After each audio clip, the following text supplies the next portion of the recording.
TV 24 news ವಾಹಿನಿಗೆ ಸ್ವಾಗತ. ತಪ್ಪು ಮಾಡಿದ್ರೆ ಯಾವ ಶಿಕ್ಷೆಗೂ ಸಿದ್ಧ.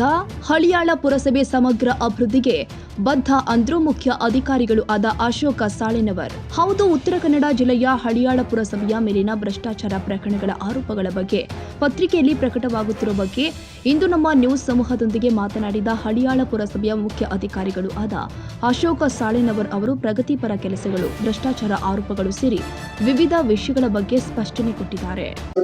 ಮಳೆಗಾಲ ಇದಾಗಿದೆ, ಯಾವ ರೀತಿ ನೀವು ಕ್ರಮ ಕೈಗೊಂಡಿದ್ದೀರಾ ಸರ್? ಮಳೆಗಾಲಕ್ಕೆ ಯಾವ ರೀತಿ ಸುರಕ್ಷತಾ ಕ್ರಮ ಕೈಗೊಂಡಿದ್ದೀರಾ ಸರ್? ನಮಸ್ತೆ ಸರ್. ನಮ್ಮ ಹಳಿಯಾಳ ಪಟ್ಟಣ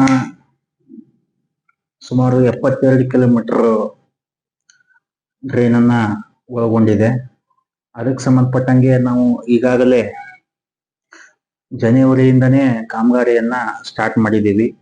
ಡ್ರೈನ್ ಸಿಲ್ಟ್, ವಿಶೇಷವಾಗಿ ನಾವು ಡ್ರೈನ್ ಸಿಲ್ಟ್ ರಿಮೂವ್ ಮಾಡ್ತೀವಿ. ಈಗ ಆಲ್ರೆಡಿ ನಾವು ಎಲ್ಲ 23 ವಾರ್ಡ್ಗಳಲ್ಲೂ ಕೂಡ ಲೋ ಲೈಯಿಂಗ್ ಏರಿಯಾಸ್, ಎಲ್ಲೆಲ್ಲಿ ವಾಟರ್ ಕ್ಲಾಗ್ ಆಗುತ್ತೆ ಅಂತ ಏರಿಯಾಸ್ಗಳನ್ನ ಗುರುತಿಸಿ ಮೇಜರ್ ಆಗಿ ಕಾನ್ಸಂಟ್ರೇಟ್ ಮಾಡಿ ಎಲ್ಲ ಡ್ರೈನ್ ಸಿಲ್ಟ್ ಅನ್ನ ರಿಮೂವ್ ಮಾಡಿಸಿದೀವಿ. ಸೊ ಹೆವಿ ರೇನ್ ಫ್ಲಡ್ ಆದ್ರೂ ಕೂಡ ಅಂತ ಏರಿಯಾನಲ್ಲಿ ಈಸಿಯಾಗಿ ವಾಟರ್ ಫ್ಲೋ ಆಗಿ ಯಾವುದೇ ಮನೆಯಲ್ಲಿ ನೀರು ಹೋಗ್ಲಿಕ್ಕೆ ಇಲ್ಲ, ಆ ರೀತಿ ಒಂದು ವ್ಯವಸ್ಥೆಯನ್ನ ಮಾಡ್ಕೊಂಡಿದ್ದೀವಿ. ಜೊತೆಗೆ ನಮ್ಮ ಪೌರ ಕಾರ್ಮಿಕರು ಕಂಪೇರಿಂಗ್ ವಿತ್ ಅದರ್ ಸಿಟೀಸು ತುಂಬಾ ಒಳ್ಳೆಯ ಕೆಲಸವನ್ನ ಮಾಡ್ತಾ ಇದ್ದಾರೆ. ಅದು ತುಂಬಾ ಒಂದು ಒಳ್ಳೆಯ ಅಂಶ ನಮ್ಮಲ್ಲಿ. ಯಾಕಂದ್ರೆ ನಮ್ಮ ಪಟ್ಟಣ ಬ್ಯೂಟಿಫುಲ್ ಆಗಿರ್ಬೇಕು, ಜೊತೆಗೆ ಸ್ವಚ್ಛತೆಯಿಂದ ಕೂಡಿರ್ಬೇಕು ಅನ್ನುವಂತ ಮಾನ್ಯ ಶಾಸಕರ ಒಂದು ನಿಲುವು ಇದೆ. ಅದಕ್ಕೆ ಪೂರಕವಾಗಿ ನಮ್ಮ ಸಿಬ್ಬಂದಿನೂ ದುಡಿತಾ ಇದ್ದಾರೆ, ನಾವು ಕೂಡ ಅವರಿಗೆ ಪೂರಕವಾಗಿ ಕೆಲಸ ಮಾಡ್ತಾ ಇದ್ದೀವಿ. ಈಗ ಲೇಟೆಸ್ಟ್ ಸುದ್ದಿ ಏನಪ್ಪಾ ಅಂತಂದ್ರೆ, ಇತ್ತೀಚೆಗೆ ಕಳೆದ 3-4 ದಿವಸಗಳಿಂದ ಒಂದು ರೀತಿ ಪತ್ರಿಕೆ, ವಿಶ್ವದರ್ಶನ ಪತ್ರಿಕೆಯಲ್ಲಿ ನಿಮ್ ಬಗ್ಗೆ ಒಂದು ರೀತಿ ಇದು ಬರ್ತಾ ಇದೆ, ಸಾಕಷ್ಟು ಒಂದು ರೀತಿ ಭ್ರಷ್ಟಾಚಾರದ ಆರೋಪಗಳ ಪ್ರತಿ ವರದಿ ಬರ್ತಾ ಇದೆ. ಏನ್ ಸರ್ ಇದಕ್ಕೆ ತಮ್ಮ ಸ್ಪಷ್ಟತೆ ಏನ್ ಸರ್? ಸರ್, ಪ್ರಜಾಪ್ರಭುತ್ವದಲ್ಲಿ ಎಲ್ಲರಿಗೂ ತಮ್ಮದೇ ಆದಂತ ಹಕ್ಕುಗಳಿದ್ದಾವೆ. ಯಾರು RTI ನಲ್ಲಿ ಮಾಹಿತಿ ಕೇಳಬಹುದು, ತಪ್ಪಿದ್ದಲ್ಲಿ ಸಲಹೆ ಸೂಚನೆಗಳನ್ನ ಕೊಡಬಹುದು. ಬಟ್ ಅದು ವಿಧಾನಗಳು ಬೇರೆ ಬೇರೆ ಇರಬಹುದು. ಅದರ ಬಗ್ಗೆ ನನಗೇನು ಬೇಜಾರೇ ಇಲ್ಲ. ನಾನು ಆತ್ಮಸಾಕ್ಷಿಗೆ ಅನುಗುಣವಾಗಿ ಕೆಲಸ ಮಾಡ್ಕೊಂಡು ಹೋಗುವಂತ ಮನುಷ್ಯ, ವರ್ಕ್ ಹಾಲಿಕ್ ಮನುಷ್ಯ. ಅದು ಇಲ್ಲಿ ಜನರಿಗೆ ಗೊತ್ತಿದೆ ನಾನು ಏನ್ ಕೆಲಸ ಮಾಡಿದ್ದೀನಿ ಅಂತ. ಇದ್ರ ಜೊತೆಗೆ ನಮ್ಮ ಅನುಭವಿ ಮಾನ್ಯ ಶಾಸಕರು, ಅವರ ಮಾರ್ಗದರ್ಶನ, ಅವರ ಸಲಹೆ ಸೂಚನೆಯಂತೆ ನಾನು ಕೆಲಸ ಮಾಡ್ತಾ ಇದ್ದೀನಿ. ಸುಮಾರು ಕೆಲಸಗಳನ್ನ ಅತಿ ಕಡಿಮೆ ಅವಧಿಯಲ್ಲಿ ಕರೆಕ್ಟ್ ಆಗಿ ಎಕ್ಸಿಕ್ಯೂಟ್ ಮಾಡುವಂತೆ ನಮ್ಮ ಸಾಹೇಬರು ಅವರ ಒಂದು ಮಾರ್ಗದರ್ಶನದಲ್ಲಿ ಸುಮಾರು ಕೆಲಸ ಮಾಡಿದ್ದೀವಿ. ಈ ಹಂತದಲ್ಲಿ ನನ್ನ ವೈಯಕ್ತಿಕ ಒಂದು ಸರ್ವಿಸ್ ಅಂಶಗಳನ್ನು ಹೇಳಲಿಕ್ಕೆ ಇಷ್ಟಪಡ್ತಾ ಇದ್ದೀನಿ. 2011ರಲ್ಲಿ ಫಸ್ಟ್ ಗ್ರೇಡ್ ರೆವಿನ್ಯೂ ಇನ್ಸ್ಪೆಕ್ಟರ್ ಆಗಿ ನಾನು ಬಂದ ಮೇಲೆ ನನ್ನ ಎಂಟೈರ್ ಒಂದು 15 ವರ್ಷದ ಅವಧಿಯಲ್ಲಿ 1 ವರ್ಷ ಗದಗ ಲಕ್ಷ್ಮೇಶ್ವರದಲ್ಲಿ ಮಾಡಿದ್ದೀನಿ.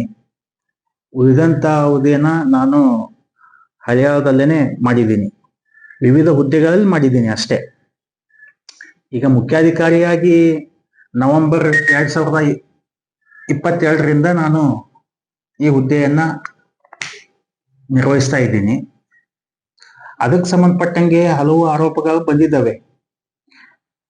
RTI ಅಡಿಯಲ್ಲಿ ಪ್ರಕಾಶ್ ಗೌಡ ಪಾಟೀಲ್ ಅನ್ನುವಂತ ಒಬ್ರು RTI ಕಾರ್ಯಕರ್ತರು, ಅದೇ ರೀತಿ ಮತ್ತೊಬ್ರು ಶ್ರೀ ಹನುಮಂತ್ ಹರ್ಜನ್ ಅಂತೇಳಿ ಕಾರ್ಯಕರ್ತರು ಮಾಹಿತಿ ಕೇಳಿದ್ದಾರೆ. ಅದ್ರ ಬಗ್ಗೆ ನನ್ಗೆ ಬೇಜಾರಿಲ್ಲ, ತಪ್ಪಿಲ್ಲ.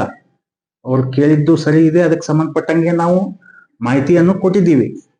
ಬಟ್ ಅದರಲ್ಲಿ RTI ಆಕ್ಟ್ ಏನ್ ಹೇಳ್ತಾನೆ, ಸಾರ್ವಜನಿಕ ಹಿತದೃಷ್ಟಿ ಅಂತ ಮೆನ್ಷನ್ ಮಾಡ್ತಾನೆ. ಸಾರ್ವಜನಿಕ ಹಿತದೃಷ್ಟಿ ಇದ್ದಲ್ಲಿ ಅದು ವೈಯಕ್ತಿಕ ಒಂದು ದ್ವೇಷದ ಕಡೆಗೆ ಹೋಗಬಾರದು. ಯಾವುದೇ ಮಾಹಿತಿಯನ್ನ ತಗೊಂಡು ವ್ಯಕ್ತಿಗತ ಹಿತ ಸಾಧನೆಗೆ ಬಳಕೆ ಆಗಬಾರ್ದು ಅನ್ನೋದು ನನ್ನ ಒಂದು ಸ್ಪಷ್ಟವಾದಂತ ನಿಲುವು. ಸಾರ್ವಜನಿಕರಿಗೆ ಈಗ ಒಳ್ಳೆಯದಾಗುವುದಾದ್ರೆ ಖಂಡಿತ ಅಧಿಕಾರಿ ಅದಕ್ಕೆ ಒತ್ತನ್ನು ಕೊಡಬೇಕು.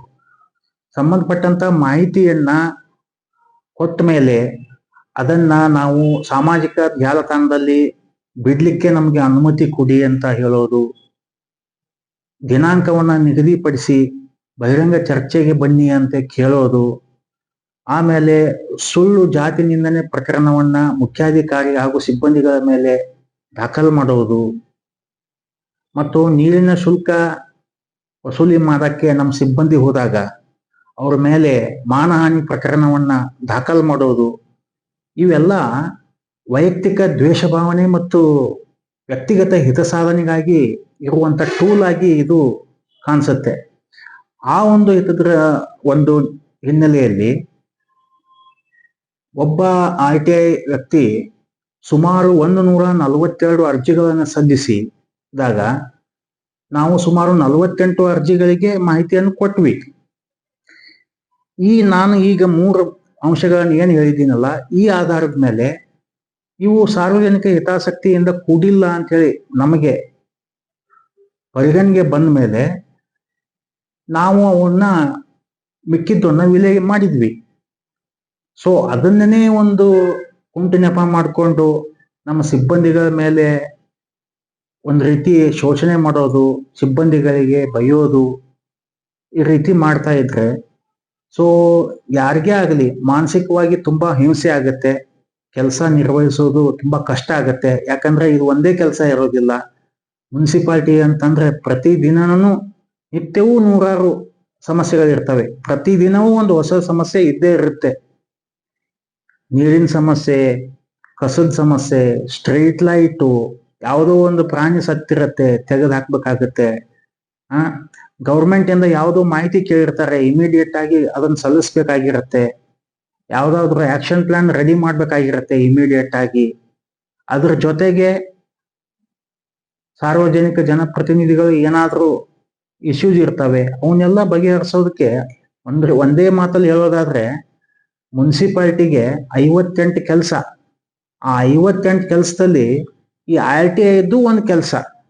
ಸೊ ಅದಕ್ಕೆ ಕೇಳೋದ್ರಲ್ಲಿ ತಪ್ಪಿಲ್ಲ, ಬಟ್ ಅದು ವೈಯಕ್ತಿಕ ದ್ವೇಷದಿಂದ ಕೂಡಿರಬಾರ್ದು ಅನ್ನೋದಷ್ಟೇ ನನ್ನ ಒಂದು ಸ್ಪಷ್ಟ ಅಭಿಮತ.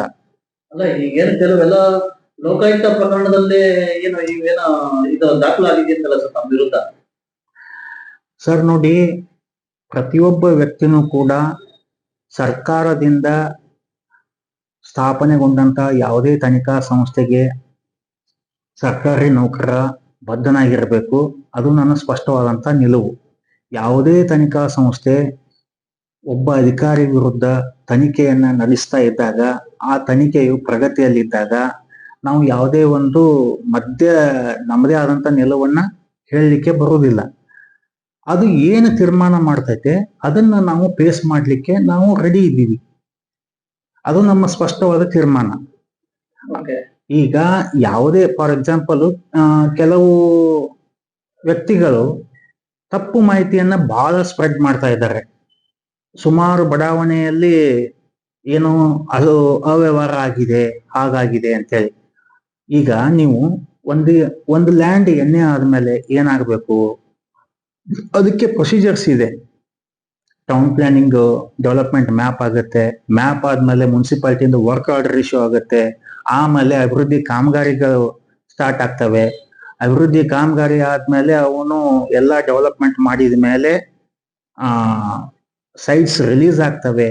ಇದೆಲ್ಲ ಪ್ರೊಸೀಜರ್ಸ್ ಫಾಲೋ ಆದ್ಮೇಲೆನೆ ಅವು ಈ ಖಾತಾ ಆಗಿ ಸೈಟ್ಸ್ ಸೇಲ್ ಆದ್ಮೇಲೆ ಬಿಲ್ಡಿಂಗ್ ಪರ್ಮಿಷನ್ ತಗೊಂಡು ಕಟ್ಟಿರ್ತಾನೆ.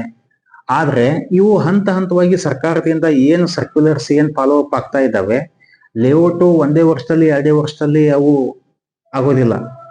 ಈಗ ಸುಮಾರು 15 ವರ್ಷದ ಹಿಂದಿನ ಹಳೆ ಲೇಔಟ್ಗಳನ್ನು ಈಗ ಪ್ರಸಕ್ತ ಪ್ರಗತಿಯಲ್ಲಿ ಇದ್ದಾವೆ.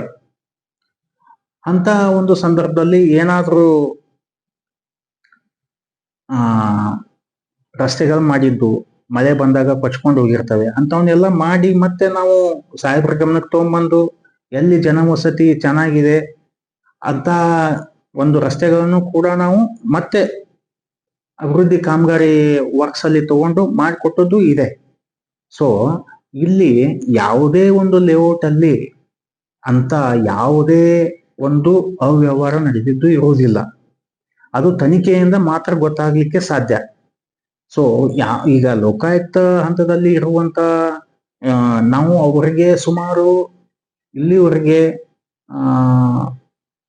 ಒಂದು ಸುಮಾರು 18,000 ಪುಟಗಳ ಒಂದು ದಾಖಲೆಯನ್ನ ಮಾನ್ಯ ಲೋಕಾಯುಕ್ತಕ್ಕೆ ನಾವು ಸಲ್ಲಿಸಿದ್ದೀವಿ. ಅವರು ಕೇಳುವಂತ ಕಂಪ್ಲೇಂಟ್ಸ್ಗೆ ನಾವು ಉತ್ತರವನ್ನ ಕೊಟ್ಟಿದ್ದೀವಿ. ಬಟ್ ಆ ತನಿಖಾ ಸಂಸ್ಥೆಗೆ ಮಾತ್ರ ಅಧಿಕಾರ ಇರುತ್ತೆ ಏನ್ ಮಾಡ್ಬೇಕು ಅಂತ ಹೇಳಿ. ಅದರ ಮಧ್ಯೆ ಇವರು ಹಸ್ತಕ್ಷೇಪ ಮಾಡಿ ಹಾಗಾಗಿದೆ ಹೀಗಾಗಿದೆ ಅವರು ಹೇಳ್ಕೋಬಹುದು.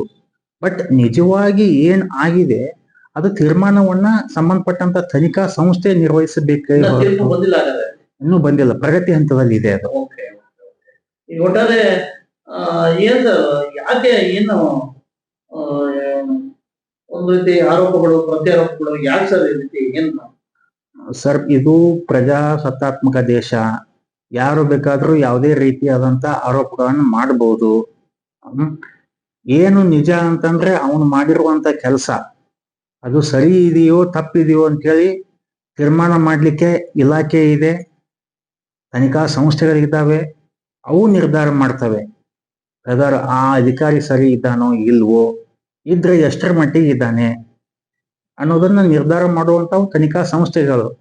ಬಟ್ ಅದರಲ್ಲಿ ಹಸ್ತಕ್ಷೇಪ ಆಗಬಾರ್ದು ಅನ್ನೋದಷ್ಟೇ ನನ್ನ ಒಂದು ಸ್ಪಷ್ಟವಾದಂತ ಅಭಿಮತ. ಯಾವುದೇ ತೀರ್ಪು ಬಂದ್ರು ನೀವು ಸ್ವೀಕಾರ ಮಾಡ್ತೀರಾ? ನಾವು ಯಾವುದೇ ತೀರ್ಪು ಬಂದರೂ ಕೂಡ ನಾವು ಸ್ಪಷ್ಟವಾಗಿ ಹೇಳ್ತಾ ಇದ್ದೀನಿ, ನಾನು ಹಳಿಯಾಳದಲ್ಲೇನೆ ಇರ್ಬೇಕನ್ನುವಂತ ಮನಸ್ಥಿತಿಯನ್ನ ಎಂದೂ ಹೊಂದಿಲ್ಲ. ಎಲ್ಲೇ ಹಾಕಿದ್ರು ಕೂಡ ಇಲಾಖೆ ತೆಗೆದುಕೊಳ್ಳುವಂತ ತೀರ್ಮಾನಕ್ಕೆ ನಾನು ಬದ್ಧ.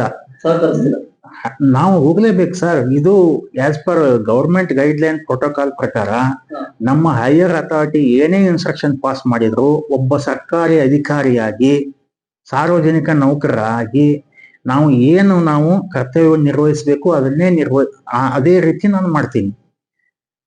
ಅದ್ರ ಬಗ್ಗೆ ಎರಡು ಮಾತಿಲ್ಲ. ನಮ್ದು ಜನರಿಗೆ ಎಷ್ಟು ಸಾಧ್ಯ ಇದೆಯೋ ಅಷ್ಟು ಒಳ್ಳೆಯ ಸೇವೆಯನ್ನು ಕೊಡಬೇಕು, ಇಮಿಡಿಯೇಟ್ ಆಗಿ ಅವ್ರಿಗೆ ಪಬ್ಲಿಕ್ ಗ್ರೀವೆನ್ಸಸ್ ಅಡ್ರೆಸ್ ಆಗ್ಬೇಕು ಅನ್ನುವಂತ ಧ್ಯೇಯವನ್ನು ಇಟ್ಕೊಂಡು ಕೆಲಸ ಮಾಡ್ತಾ ಇದ್ದೀವಿ ಹೊರತಾಗಿ ಇನ್ನೊಬ್ಬರಿಗೆ ವೈಯಕ್ತಿಕ ದ್ವೇಷ ಇಟ್ಕೊಂಡು ವೈಯಕ್ತಿಕ ನಿಂದನೆ ಮಾಡೋದು, ಓನ್ಲಿ ಒಬ್ಬ ಅಧಿಕಾರಿನ ಮಾತ್ರ ಟಾರ್ಗೆಟ್ ಮಾಡೋದನ್ನ ನಾನು ಈ ಒಂದು ಸಂದರ್ಭದಲ್ಲಿ ನಾನು ಖಂಡಿಸ್ತೀನಿ.